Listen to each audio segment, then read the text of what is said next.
Mutton chops செய்ய தேவையான பொருள்: அரை கிலோ மட்டனுக்கு 1 ஸ்பூன் எண்ணெய், 1 ஸ்பூன் மிளகு, சோம்பு 1 ஸ்பூன், ஒரு 5 பல்லு இஞ்சி பெரிய துண்டா 2,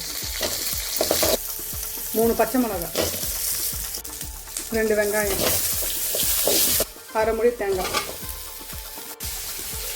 கொத்தமல்லி, 3 தக்காளி.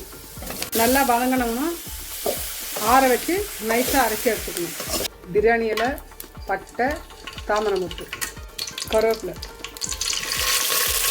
மட்டன் சாஸ் அரை கிலோ, மஞ்சள் தூள் அரை ஸ்பூன், 1 ஸ்பூன் உப்பு, 1 ஸ்பூன் குழம்பு மிளகாத்தூள், அரை பங்கு தண்ணி ஊற்றி மட்டனை வேக வைக்கணும். மசாலா இந்த அளவுக்கு நைஸாக அரைச்சி வச்சுக்கணும். மசாலா சேர்த்துக்கணும்.